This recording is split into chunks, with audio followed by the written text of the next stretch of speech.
Chapter 35. Alexis arrived in Yuma by mid-afternoon. Either she and Caden hadn't left as early as we had, or they'd stopped a lot more. I was betting on the first. "How was your trip?" I asked once Gavin let them into the suite. "Long boring," Alexis said. "Won't you be thrilled to turn around and head the other way tomorrow?" "That quick?" "Unless you've got some other reason to stay, or somewhere else to go, yeah. We've only got a couple hours until we head out to the location." "Wow, they're in a hurry," she said. "I guess they didn't see a need to wait." I shrugged. "That's nice," she replied, and we got them situated in the other half of the suite before heading out to get something to eat. Gavin drove out to the site where Alexis and I would shift Ms. Watson, as the Aniquitos had warned us that it was down a private road and the navigation system probably wouldn't be able to find it. Gavin already knew where it was. We were in Alexis's car, since ours had the trailer attached, and Gavin recommended we not haul it out with us. Caden rode in the front seat with Gavin, leaving the back seat for Devon, Alexis, and I sat in the middle, with Devon on one side and Alexis directly behind Caden on my other. "Why are you so tense?" Alexis asked. "I'm nervous," I said. "This is the first time I'm not sure I can do it.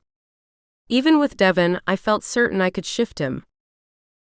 "Is it a sense you have, or because of the extra animal form?" I was silent a moment, considering the question. "The extra form, I think. It's throwing my confidence off." "Then don't think about it. Focus on the moment and don't worry about what comes next." "Yeah," I said, and tried not to think about what could go wrong. "No matter what happens, it will be okay," Devon said softly in my ear. He wasn't trying to keep the others from hearing him by whispering. We both knew they could all hear him as clearly as if he'd spoken aloud, but by whispering I got to feel his breath brush across my cheek. It reminded me that he would be there beside me no matter what happened. I leaned against him for a moment, letting him know I appreciated his support, before closing my eyes for a few minutes to try and center myself. The turn and bounce of the SUV pulling off the paved road made me open my eyes. I saw that we had pulled off the highway and were headed into the mountains, taking a rough dirt road into what seemed like a tiny crevice between two tall peaks. Gavin drove until I was certain that to go much farther, we would have to start climbing the steep hillsides, then he parked in a small clearing. "Looks like we're first." Caden looked around. I started fidgeting, impatient to get out of the truck. Devon opened his door and let me out. The cool evening air held the familiar tang of creosote and sage. "We're a little early," I said, as we all got out of the car and started milling around. "Assuming we're in the right place, they should be here soon." "Why am I not surprised we're early?" Devon gave me a wry look. Alexis shot me a grin. "Because you know me so well." I wrapped my arms around his waist and leaned in to place a kiss on his cheek. He wrapped his arms around me and met my lips with his, turning what was supposed to be a soft peck into a real kiss. "Get a room, you two," Caden jeered. I pulled away from Devon and shot Caden a mischievous grin. "We have one, and seeing as how yours is right next to ours, I'm sure you'll regret that remark later." He rolled his eyes and shook his head. "I'm sure I will." "Geez, you two are like a pair of newlyweds." He couldn't keep the smile off his face as he said it. We all laughed. It relieved some of my tension, and I took a deep breath and let it out in a rush, making an effort to let go of more. Devon moved around behind me and with his hands on my shoulders, started working some of the tensest muscles. By the time we heard another vehicle coming, less than 5 minutes later, I was more relaxed and ready to work. "It's a lot warmer here than at home," Alexis commented, "even after the sun goes down." "It is." I agreed. "Winters here are nice, 60s and 70s most days." "I miss that sometimes," Gavin said, wistful. "But I don't miss the scorching heat in the summers, or the fact that the 100-plus degree days start in May and don't end until mid to late September." Devon, Caden, and Gavin put themselves between the newcomers and Alexis and me. I don't think they believed that whoever was coming down the road would be a threat, but they were there to protect us, and they were going to do their jobs. In moments, a pickup older than Devon's came around the corner into view, but the guys didn't move from between us until they were close enough that we could easily see that it was the Aniquitos and his enforcer in the truck. Comfortable that we weren't in danger, they broke the human wall they'd formed in front of us and started milling around again. I greeted the Aniquitos, and while I introduced Alexis and Caden, another vehicle pulled in, this one an SUV similar to what we had arrived in. Devon, Caden, Gavin, and the Aniquitos enforcer once again formed a wall in between the new arrival and the rest of us until they were able to see that there was only one person in the vehicle, and that it was Natalie. I waited while she got out of the vehicle and joined us. "How are you doing tonight, Natalie?" I asked. "Good. A little nervous, but good." "That's okay," I assured her before introducing Alexis and Caden to her. "You already know Mr. Echelon, right?" She nodded but remained silent. I didn't see a reason to put it off any longer. "Have you given any thought to what I asked you?" "I have." "What did you decide?" "Wolf," she said, her voice certain. "If I could choose, I would pick Wolf." "All right," I nodded, taking a deep breath. "The reason I asked is because you carry both inside you, but I'm not sure what will happen when we shift you. I don't know if you'll only have one animal form, or if you'll have both." She nodded, seeming to understand.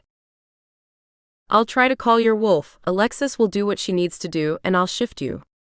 Once we have you in wolf form, I want you to try to shift into a bear. You know how to do that, right?"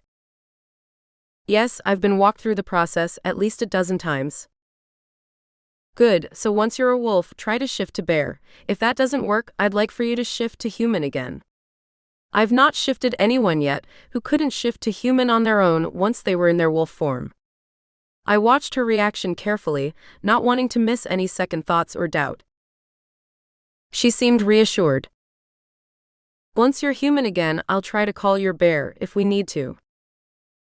She nodded. "Any questions?" I asked, looking from her to the Aniquitos and his enforcer and back. "Once you shift her, she'll be able to shift at will?" the enforcer asked. "That's the way it works," I replied. "How many of these have you done, exactly?" He wanted to know. "Natalie will be the fourth." I answered, keeping patient. He seemed very protective of her. I wasn't sure why, but I sensed it was important to answer him as honestly as possible. "Jorge," Natalie spoke sharply to the enforcer. "No, Nat, I need to know." "It's all right," I assured her, then turned back to him. "Anything else?" "You've only shifted 3 non-shifters?" He didn't seem happy with the number. "They're not all that common. I've only known about the kitsune for about 6 months." That seemed to confuse him. "Do you really think I would be okay without knowing all the details?" The Aniquitos laid a hand on his enforcer's shoulder as he spoke, his voice soft. "It will be okay. If you have any doubts, ask her who was the first person she shifted." Jorge looked less concerned than suspicious. "Who?" he asked, looking at me. "My mate," I said, confident. He wasn't my mate then, but we were good friends. I'd known him for a very long time. I would never do anything I thought might hurt him. Jorge nodded, and though he still appeared apprehensive, he backed down. "Anything else?" I glanced around the small group. "All right," I looked back to Natalie. "Anything you're wearing will be shredded when you shift, I'm sure you know that. Do you want to go change into something you don't mind losing?" I didn't suggest she strip. I was pretty sure she wouldn't be comfortable with that. She nodded and went back to her vehicle to change clothes, returning moments later wearing ragged cutoffs, an oversized worn and holey t-shirt, and loose sandals she could shift in without destroying. "Ready," she said, rejoining the group. Any last-minute questions? I glanced around. When no one spoke up, I continued. Generally, we bend down to shift, but we can do this from any position you like. She seemed to know exactly what to do. She kicked out of her sandals, stood on the bottoms, and went down on one knee, the other still raised in front of her. She bowed her back, bending until her hands touched the ground in front of her. It was exactly the position I shifted from. Ready? I asked. She nodded. I closed my eyes and sent my energy inside her body, searching for the spot deep inside where her animal forms were hiding. When I found them, the wolf and bear were curled together as if best friends. I pushed my power into them both, soothing them and letting them get to know me. After a moment, I coaxed the wolf away from the bear. The bear watched us carefully but didn't seem perturbed that the wolf was leaving her side.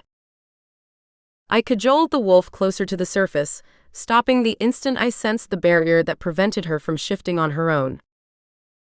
Are you ready? I sent to Alexis.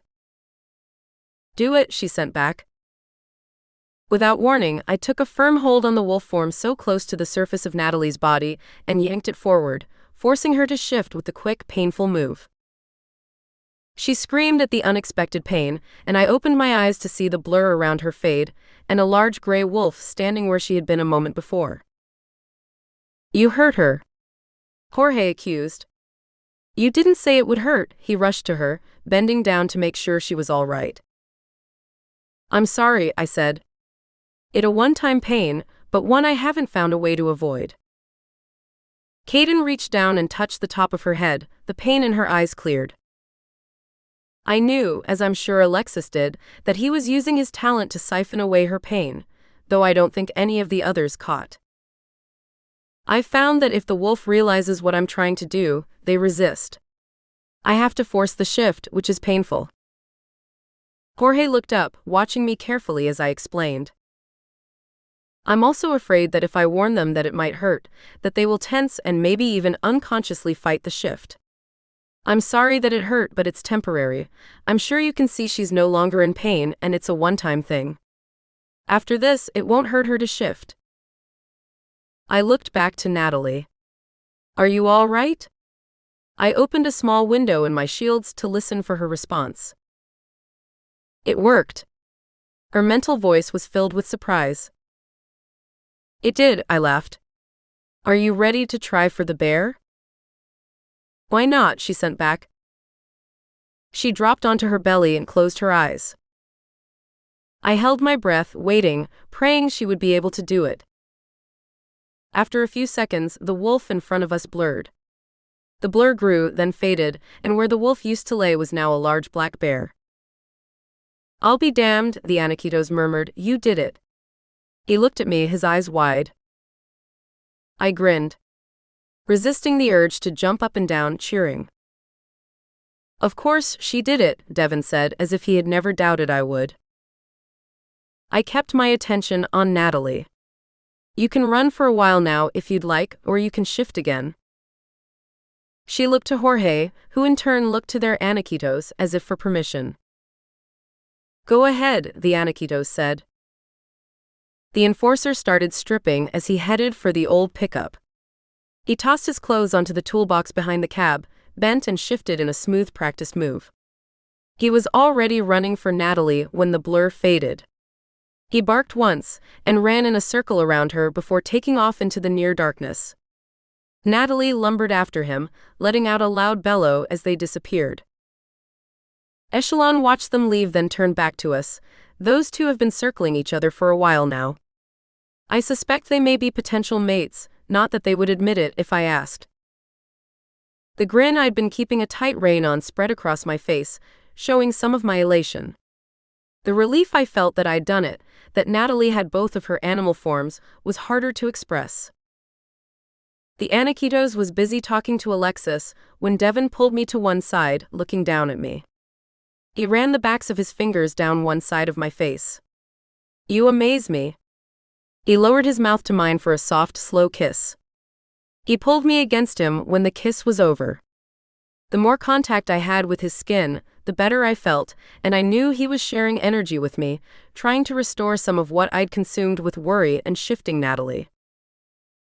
I don't know how long we stood that way, but we didn't move until I heard Jorge and Natalie returning. I pulled away, kissing Devon's jaw and sending him a quick mental thanks before returning to the group. Jorge, in his wolf form, headed straight to the pickup where he shifted and dressed. Natalie stopped in front of me, as if asking permission. Go shift. I waved one arm toward her SUV. She made her way over to the vehicle and around it, appearing moments later, dressed in the clothes she'd arrived in. She ran out from behind the car, straight past me to Jorge. She held his face between her hands and pulled him down to kiss her. I guess they're through circling, Caden said deadpan. It looks like it, the local Aniquitos replied. They broke apart, Jorge's skin darkening slightly when he realized we were all watching them. Natalie seemed unperturbed. Moving back to the group, she spoke, "Thank you so much." "You're welcome," I said. I still wasn't really sure how to handle it when they were grateful. What more could I say than "you're welcome"? "What can I do to repay you for this?" she asked. "There's no need. I do this because it's easy for me, yet it means so much to those I help. I feel like I owe you." "Don't," I said, unsure what else to tell her. "Thank you again," she said, before returning to Jorge's side. "I want to thank you as well." The Aniquitos drew my attention back to him. "You're more than welcome," I said, still not knowing what else to say. "If you need anything, let me know," he said. "I'll keep that in mind," Devon said, taking over. "Do you have any more questions?" "I assume she'll be able to shift normally from now on?" the pack leader asked. "She will," I assured him. "Then I have nothing else," he said with a shrug. "Then, if you don't mind, I'd like to take Nicki back to the hotel. She needs to rest," Devon said. "By all means, go right ahead," Echelon said. Devon glanced at the others, making sure they were headed back to the car, and guided me in that direction. Once inside and headed back to town, Alexis turned to me. "Are you all right?" she asked. "Fine, just a little tired." "Are you sure?" "Really, I'm fine. I guess the worrying about if I could do it or not took more energy than I realized." "All right." She fell silent. I leaned against Devon, letting his talent for sharing energy help to restore some of my strength. I knew I would sleep hard once I made it to bed.